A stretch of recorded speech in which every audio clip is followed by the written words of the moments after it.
Police ও প্রশাসন থেকেও যেন নেই সেই সুযোগে একেবারে জলদস্যুদের মতো জলযান নিয়ে দামোদরে ঘুরে ঘুরে বালি লুট করছে দুষ্কৃতীরা।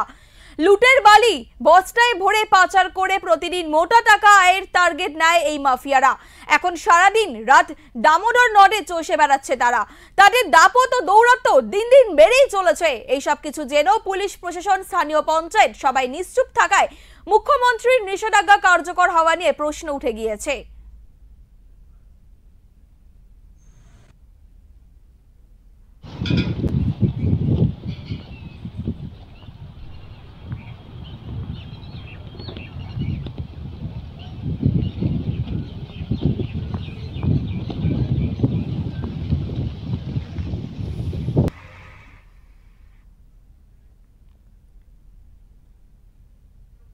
বর্ধমানের জোটসিরাম অঞ্চলের মূল ভিত্তি হলো কৃষি। তবে কৃষি কাজ বাদ দিয়ে বালি চুরিতেই মন সংযোগ করেছেন তারা। তাদের কেউ নৌকা, আবার কেউ খালি ড্রাম বা বড় বড় টিউব দিয়ে ভেসেলের মতো জলযান বানিয়ে ফেলেছেন।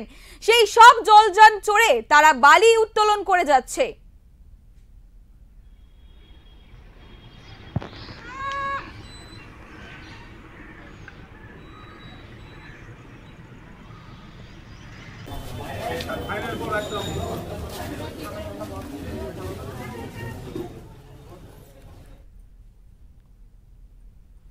এলাকাবাসীরা জানিয়েছেন তাদের অঞ্চলে এরকম দল প্রায় 15টির মতো আছে।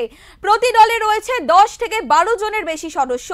নদ নদী থেকে বালি চুরি হওয়া নিয়ে রুষ্ট বাংলার মুখ্যমন্ত্রী মমতা বন্দ্যোপাধ্যায়। বালি চুরি বন্ধে কড়া পদক্ষেপ গ্রহণের জন্য তিনি প্রশাসনকে নির্দেশ দিয়ে রেখেছেন। তারপরেও শিয়ালি ও কোড়া এলাকায় দামোদর থেকে দেড়ার বালি লুট হয়ে চলা দেখে বেজায় ক্ষুব্ধ তারা। দিনে মানে এনি টাইম ওই ভ্যাসেল আছে না, ওই ভ্যাসেলগুলো করে এদিকটা তুলছে, আর বাগান টাগান ওদিকে 4-5টা নৌকা আছে। আগে দেখতাম যে সারা রাত ধরে বালিটা তুলতো, এখন আবার দেখছি মানে প্রশাসনকে কোনো চাপ নাই দেখে, মানে প্রশাসনের সহযোগিতা পাচ্ছে বলে ওরা দিনের বেলা তো মানে যথেচ্ছা বালি তুলছে। মানে একটা ট্রাক্টারে এক ট্রাক্টার করে বালি এক গাড়িতে আসছে, এরকম করে 5-6টা করে ক্ষেপ দিচ্ছে এক দিনে। ওই যে পিক আপ ভ্যানগুলো, বড় বড় যে পিক আপ ভ্যানগুলো আছে না, ওতে প্রায় 130-40 বস্তা করে বালি নিয়ে যাচ্ছে। বস্তা করা হচ্ছে বলতে এই বস্তাতেই তো সুবিধে বেশি, কারণ সরাসরি একবার নদী থেকে বাঁধকে চলে আসছে। বাঁধ থেকে বালিগুলো বস্তা হিসাবে বিক্রি করছে, এক বস্তা বালি 45 টাকা 50 টাকার দামে বিক্রি করছে। এটা শুধু আমাদের স্থানীয় এলাকার মানুষ তো নিচ্ছেই দামে, আবার বর্ডার ক্রস করে, বর্ডারে পুলিশকে পয়সা দিয়ে বর্ডার ক্রস করে হুগলিতেও চলে যাচ্ছে, যারা চাপাডাঙ্গা, পুরসুরো, ঘরগোয়াল, কেলেপাড়া এসব জায়গাতেও চলে যাচ্ছে। এদিকে বালি চুরির এত বড় কাণ্ড ঘটে চললেও কিছুই জানেন না বলে জামালপুর ব্লকের বিডিও পার্থ সারথী জানিয়েছেন।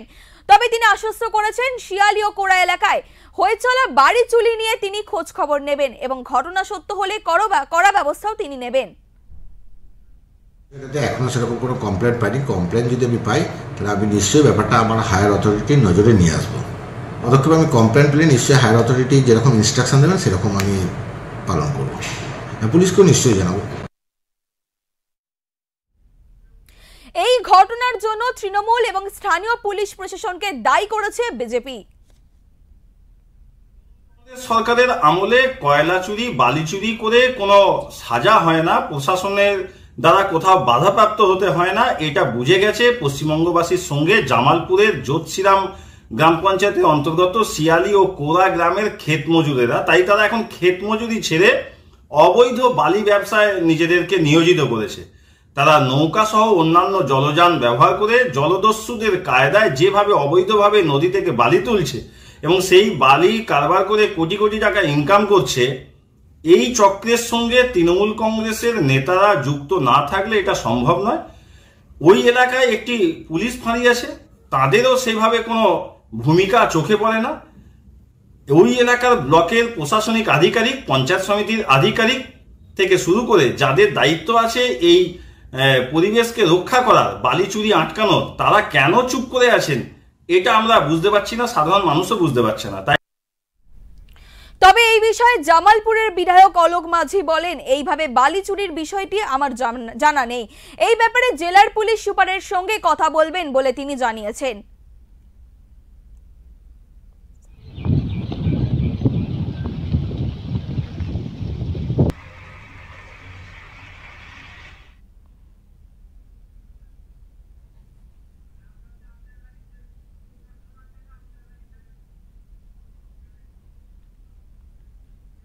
পূর্ব বর্ধমান থেকে আমজাদ আলী শেখের রিপোর্ট, ওঙ্কার বাংলা।